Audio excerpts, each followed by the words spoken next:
사랑하고 존경하는 김제 시민 여러분, 안녕하십니까? 김제시의회 김승일 의원입니다.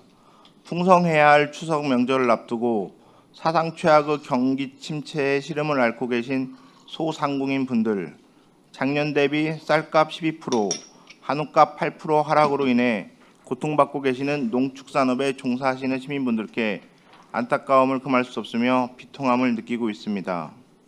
본 의원은 오늘 결자 해지하는 각오로 이 자리에 섰습니다.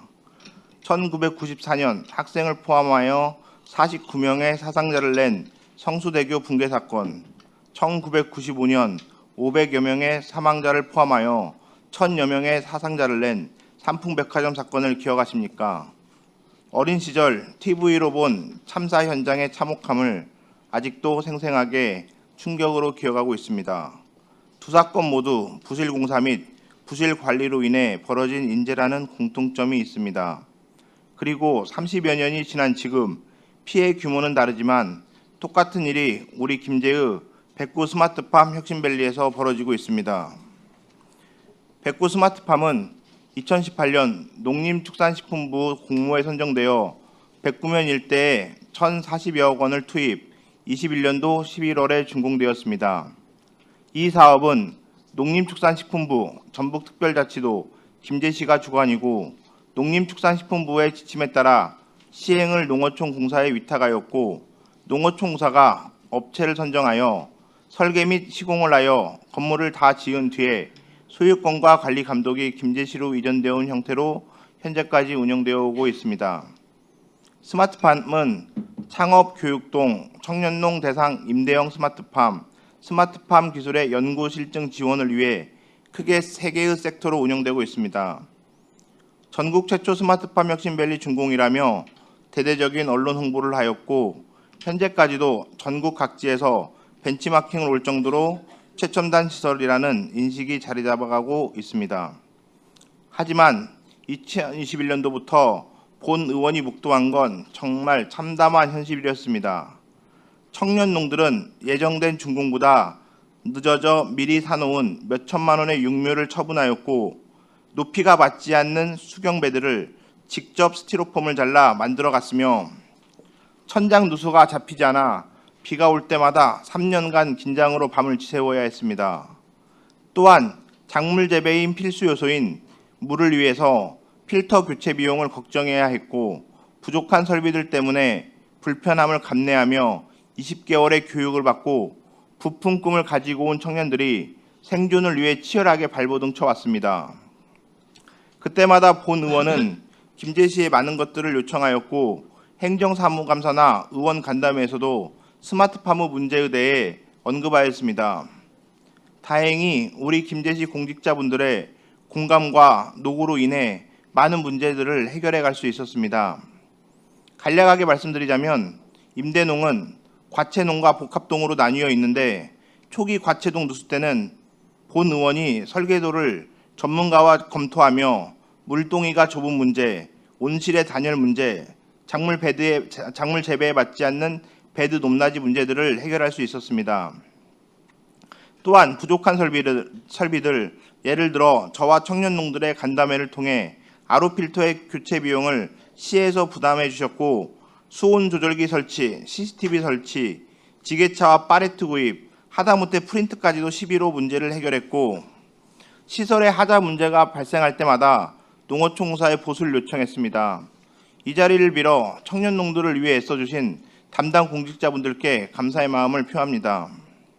하지만 근본적이고 더 큰 문제가 있었고 마지막에는 복합동 청년들이 시공사와 직접 대립하는 걸 보며 김제시, 농어촌 공사, 시공사 이 세 곳의 굴레에서 벗어나 정당한 권리를 찾길 바라는 마음에서 기자회견을 준비하게 되었습니다.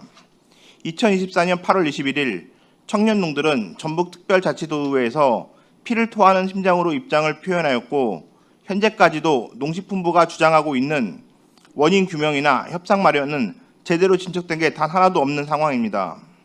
본 의원은 현 사태가 발생한 것에 대해 크게 4가지 원인이 있다고 주장합니다. 첫째, 잘못된 예산 추계와 농어촌 공사에 대한 위탁을 지침한 것입니다. 단적인 예로 문제가 있는 복합동의 경우 어떤 경위인지는 모르겠으나 최소 2회 이상의 설계 변경을 하였습니다. 또한 앞서 말씀드린 각종 기자재가 부족한 것도 잘못된 예산 추계를 증명합니다.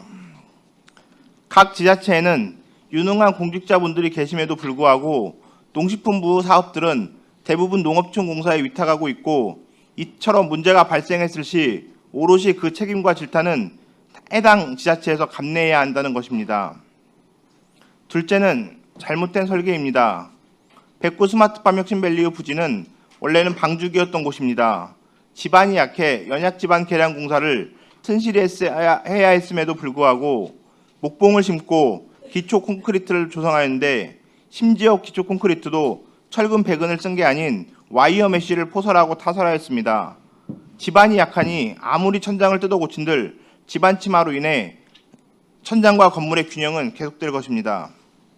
셋째는 잘못된 시공입니다. 제가 조사한 바로는 복합동 시공 낙찰업체 A는 당해 회사 소속의 특정인 B에게 공사를 위임하였고 또 그 특정인 B는 C에게 하도급을 위탁하였습니다. 서류나 외관상으로는 정식 하도급 등록업체인 C가 한 것처럼 보이지만 실체는 건설산업기본법에서 금지하고 있는 재하도급에 해당하는 것이며 C 회사 역시 자재를 납품하는 업체이지 시공력이나 규모는 영세한 것으로 파악되고 있습니다. 과연 복합동 시공에 투입된 예산이 얼마나 온전하게 시공이 사용되었는지 의문입니다. 마지막으로 관리감독 및 하자 보수의 문제입니다. 앞서 말씀드린 것과 같이 김제시와 농어촌공사, 시공사가 서로 일명 핑퐁을 치는 상황이니 그 안에 있는 청년농들은 길게는 3년, 짧게는 1년간 피해를 봐왔습니다. 김제시든 농어촌사든 앞장서서 대책 마련을 했었다면 지금처럼 천장에서 쏟아지는 빗물에 애써 키운 작물들이 죽어가는 모습을 청년들이 참혹한 심정으로 보고 있지 않았을 거라는 아쉬움이 있습니다. 도대체 김제시와 농어촌공사는 이 지경이 될 때까지 관리 감독을 어떻게 한 겁니까? 이 네 가지의 문제들이 이번 사태를 만든 것입니다. 그럼에도 청년농들은 주장합니다. 신속히 완벽한 하자 보수를 통해 스마트팜이 정상화되어 본업에 집중하기를 원합니다. 덧붙여 다음에 들어올 청년농들이 같은 아픔을 더 이상 겪지 않기를 바라고 있습니다. 3년간 이 문제를 바로잡으려 한 본 의원은 강력히 주장합니다. 철저한 원인 규명과 책임 주체의 명확화 그리고 재발 방지 대책을 촉구합니다. 무엇보다 임대농 3년이란 계약이 정해진 기간 안에서 타지에서 김제로 정착하여 농업인으로서의 기술을 익히고 쌈짓돈을 마련하여 꿈을 키워야 될 청년들이 부실공사로 인해 고통받았던 시간들에 대한 정신적 금전적 손해에 대한 보상 방안 마련을 신속히 촉구를 부탁드립니다. 제 뜻이 관철될 때까지 본 의원은 멈추지 않겠습니다. 민속 대명절 추석에는 걱정 근심 다 잊으시고 가족 친지분들과 함께 행복하고 즐거운 한가위 되시기 바랍니다. 경청해 주셔서 감사합니다.